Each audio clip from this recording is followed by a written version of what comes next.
How the Grinch Stole Christmas. The town of Whoville in the Grouch on the hill far down in the valley, so twinkly and bright, lies Whoville, all glowing with holiday light. The snowflakes come twirling, the wind softly sings, and all of the Whos wrap their gifts, boughs, and things. Each window was shining, each wreath neatly tied, each Who had a sparkle of joy deep inside. They baked and they caroled, they jingled and hummed, they jingled their bells till the daylight had numbed. But high on a mountain, so crooked and cold, lived a Grinch with a heart 3 sizes too old. He snarled and he sneered at the sight down below at whose trimming trees in a glittering glow. His fur was all tangled, his feet rather sore, and the sound of the Whos made him grumble some more. He growled through his teeth, "It's that season again. Their laughter, their singing, it's driving me insane." He hated their carols, their ribbons, their noise,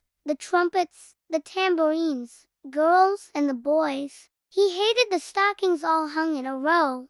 He hated the mistletoe's merry green glow. No one quite knows why his hate grew so wild. It might be his shoes were too tight and compiled, or maybe, perhaps, that his head wasn't screwed, but more than all that his heart was just rude. And so, as the snow drifted down from the sky, the Grinch squinted down with a squint in his eye. "I must stop this Christmas from coming," he spat. "I'll do it, I swear. Yes, I'll handle that, the Grinch's nasty plan." Then the Grinch, with a snarl, began to contrive a plan so sneaky it almost felt alive. He paced and he plotted, he tapped on his chin, and suddenly grinned with a mischievous grin. "All I need's a disguise," he said, twisting his face, "a costume to sneak to that festive place. I'll make me a Santa, a jolly old cheat with boots and a hat and a sack full of sleet." He rummaged through junk till he found a red rug. He stitched it and shaped it, then gave it a tug. He sewed on some fluff and he stuffed up the chest, till he looked just like Santa though meaner, at best. Then he whistled for Max, his small loyal pup, who yipped and who wagged and then trotted right up. "You'll pull my old sleigh, little Maxie, old friend, for tonight, my dear dog. We shall bring Christmas its end." He strapped on a horn with a tie and some string, pretending his pooch had a reindeer-like bling. Then they both took off with a creak and a squeak, down toward the Whos in the valley so meek. The sleigh slipped through snow, with a jolt and a skid, and the moonlight bounced bright on the trick that he did. "Now this," whispered Grinch, "is my moment of fame. They'll wake with no Christmas. I'll ruin their game." The sneaky knight in Whoville, through chimneys he slithered with soot on his fur. He tiptoed on toes, not a creak, not a purr. He crept into houses, both cozy and tight, and whispered, "Good riddance, oh Christmas delight." He snatched up the stockings, the ribbons, the boughs. He emptied the cupboards, the cookies, the rows. He took all the presents from under the trees, and muttered, "No joy, no laughter, no cheese." He stole from the tables the pudding and roast. He even took spoons, he was wicked the most. Then up to the chimneys he carried his load. Each bag that was bursting, he stacked on the road. He slinked into one house where soft shadows lay, where a little Who child had woken to say, "Santa, why, Santa, why take our tree?" The Grinch froze in place, surprised utterly. The girl, little Cindy Lou Who, just who, looked up with big eyes so honest, so true. The Grinch had to fake it, he gave her a grin. "Oh, this bulb's broken. I'll fix it again." She smiled and nodded and toddled away. And the Grinch nearly lost his cruel nerve that day. But he shook off the feeling. "Don't weaken, old fool. There's more joy to ruin. Continue the rule, the mountain of misery." By dawn he had finished. The town was laid bare. No garland, no glitter, no gifts anywhere. He loaded the sleigh with his loot stacked high, and chuckled and sneered at the pale morning sky. "Tomorrow," he hissed, "when the sun starts to glow, the Whos will be wailing in sorrow below. They'll cry, they'll moan, they'll sit in despair, their Christmas destroyed, their hearts filled with air." Up to the mountain he climbed with his stash, each sack full of ribbons, each gift in a mash. He parked on the peak where the snow swirled around, and waited to listen for the crying sound. He cupped both his ears and leaned in to hear, expecting the sorrow, expecting the terror.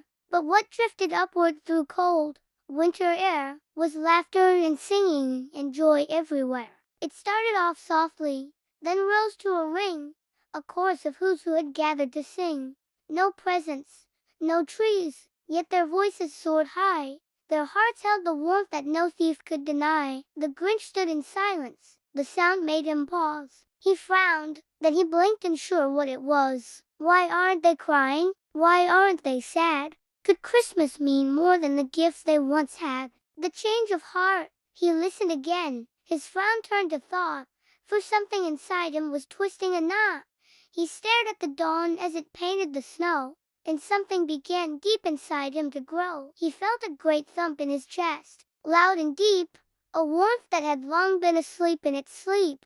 It pulsed and it pushed till he gasped in surprise, and tears nearly welled in his small Grinchy eyes. "What's this?" said the Grinch. "What's this strange beat? Could my heart be growing inside of me? Neat?" It grew once, then twice, then thrice in one go. He laughed till his cheeks had a rosy warm glow. He turned his old sleigh down the hill with a cry. "Max, hurry, we've got to give Christmas a try. We'll bring back their presents, the trees, and the toys. We'll give back the laughter to all girls and boys." Down he came rushing through powder and pine, his sleigh bells now jingling, his heart feeling fine. He reached Whoville Square with the gifts piled high.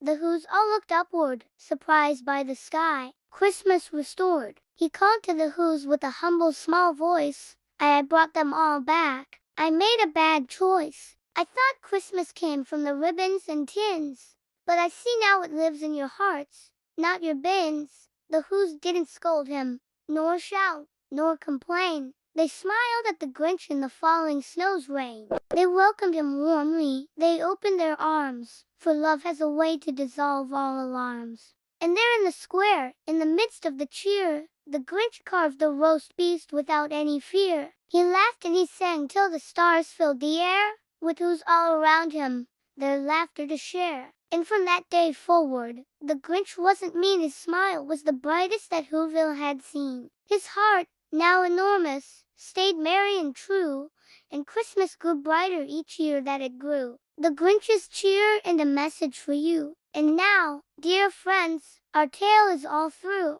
but the cheer of the Grinch still sparkles for you. For hearts can grow big, and kindness can spread, when love fills the world from your toes to your head. So clap and say yay, for the Whos and the Beast, for Christmas is joy that never can cease. And if you love stories that rhyme, sing, and play, come join us again. There's more every day. Each night and each morning, new wonders appear, right here on our channel with laughter and cheer. We've got rhymes and morals, we've got lessons so bright, we've got fun little tales to make bedtime just right. So tap that red button, subscribe if you please, and ring the bell softly with giggles and ease. At Kids Knowledge Hub, the fun never ends with stories and rhymes and new Seuss-style friends. So thank you for watching, for smiling, for this, and may all your days sparkle with laughter and bliss.